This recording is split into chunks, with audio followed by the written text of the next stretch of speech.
Assalamualaikum warahmatullahi wabarakatuh. Saya Nita Agustina. Di sini saya akan menjelaskan tentang teknologi nirkabel atau wireless technology. Untuk pertama-tama saya akan menjelaskan tentang apa itu wireless.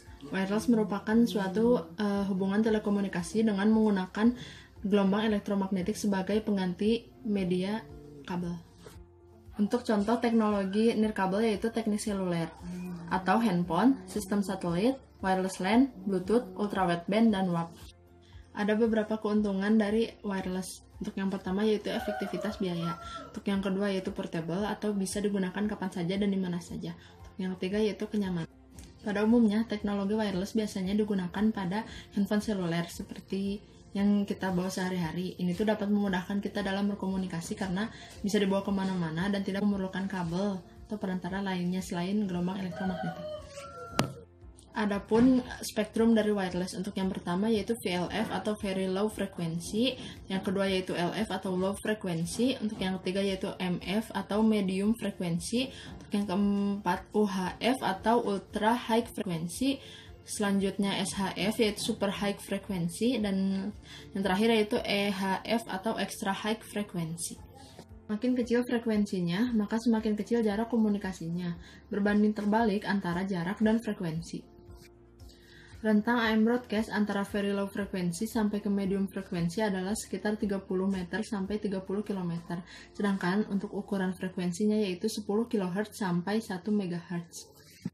Untuk FM broadcast antara medium frekuensi sampai ke very high frequency yaitu 3 meter sampai 3 km. Untuk ukuran frekuensinya yaitu 1 MHz sampai 100 MHz.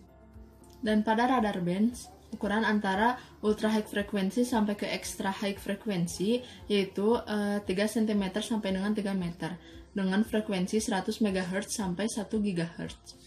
Pada wireless telepon terdapat dua proses transmisi yaitu forward link dan reverse link.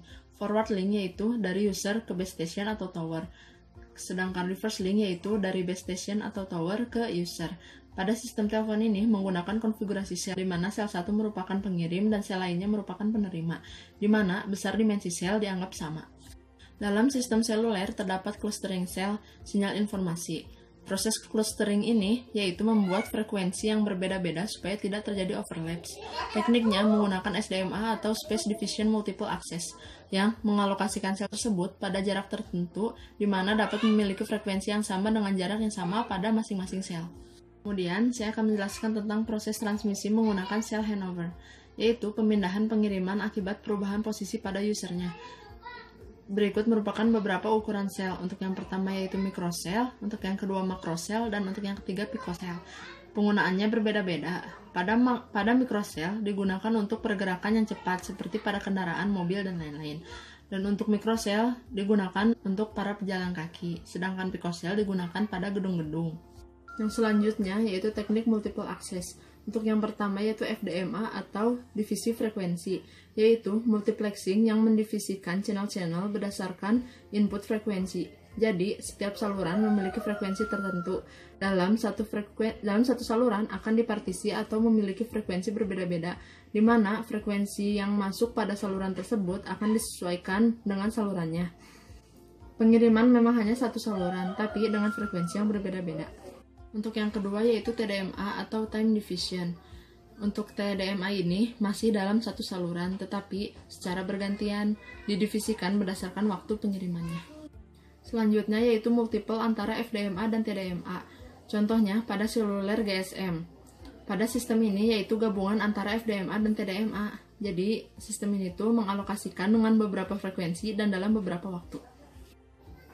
Kemudian CDMA atau Code Division, yaitu mengkodekan setiap saluran yang ada pada saluran transmisi. CDMA bekerja secara ortogonal, jadi informasi yang masuk akan dikodekan berdasarkan pengkodaannya. Pada CDMA hanya bisa digunakan pada komunikasi digital. Inputnya harus berupa direct bit. Selanjutnya yaitu generasi seluler. Untuk yang pertama yaitu 1G dengan menggunakan sistem analog. Contohnya MPS dengan ukuran sekitar 10 kbps. Untuk yang kedua yaitu 2G, contohnya GSM, dan untuk yang ketiga yaitu 3G, contohnya yaitu JPRS atau Edge, yang ukurannya sekitar 40-400 kbps. Untuk yang ketiga yaitu 3G dengan ukuran 2 Mbps, dan untuk yang terakhir yaitu 4G dengan kecepatan 100 Mbps. Untuk yang selanjutnya yaitu sistem telekomunikasi short message service atau SMS. Seperti yang kita tahu, SMS ini biasa digunakan untuk mengirimkan atau menerima pesan singkat, di mana pengirim harus membayar. SMS hanya ada di teknologi seluler. Untuk contoh teknologi nirkabel selanjutnya yaitu satelit system. Selain teknik seluler, teknologi nirkabel juga digunakan sebagai komunikasi satelit, di mana untuk satelit ini akan dilihat dari klasifikasi ketinggian bumi. Untuk yang pertama yaitu LEO atau Low Earth Orbit, di mana area ini merupakan area terendah dari komunikasi satelit.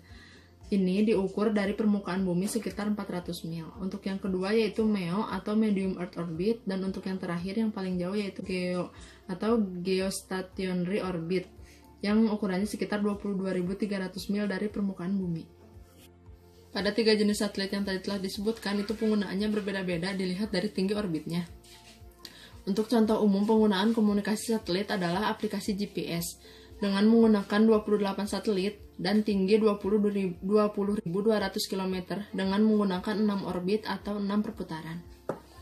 Untuk selanjutnya yaitu wireless LAN atau local area network. Sebenarnya pada kabel LAN itu ada yang wire dan ada yang wireless. Dan tantangan untuk yang wireless itu yaitu variannya limited dan jangkauannya tidak luas, dengan bitrate sekitar 2 MB sampai dengan 54 MB. Untuk selanjutnya yaitu konfigurasi wireless LAN. Untuk yang pertama yaitu peer-to-peer atau biasa kita sebut user-to-user. Untuk yang kedua yaitu client and access point, yaitu mengirim sesuatu informasi melalui access point. Dan untuk yang ketiga yaitu multiple access plus roaming, yaitu dari satu user melalui access point terlebih dahulu kemudian ke user lain. Dan untuk contoh selanjutnya yaitu Bluetooth. Bluetooth biasa digunakan pada laptop, HP, speaker, headset, project LCD dan lain-lain. Dan karakteristik Bluetooth itu sendiri yaitu bekerja pada 2,4 GHz yang jaraknya sekitar 10-10 meter dengan menggunakan teknik frekuensi hop yang dimana bekerja berdasarkan channelnya. Setiap channel memiliki 1600 bit per second. Jadi kalau Bluetooth itu hanya bekerja kepada penerimanya saja, jadi tidak bisa ke beberapa unit gitu, sehingga menggunakan teknik frekuensi hop, jadi hanya bekerja pada satu channel saja gitu. Untuk selanjutnya yaitu time modulate ultra wideband atau teknik wireless dengan rentang frekuensi yang sama besar pada satu saluran yang bisa digunakan untuk beberapa saluran. Untuk contoh selanjutnya yaitu WAP atau Wireless Application Protocol. Untuk WAP ini yaitu membagi konten berupa kartu untuk satu kali telepon speed. Untuk contoh umumnya yaitu SIM card. Jadi kesimpulannya yaitu teknologi nirkabel merupakan teknologi yang canggih, portable, dan mudah digunakan, sehingga memudahkan kita dalam berkomunikasi jarak jauh dalam sehari-hari, dalam lingkungan kerja, di rumah, dan dimanapun. Sekian penjelasan dari saya, mohon maaf apabila masih banyak kesalahan. Terima kasih atas perhatiannya. Assalamualaikum warahmatullahi wabarakatuh.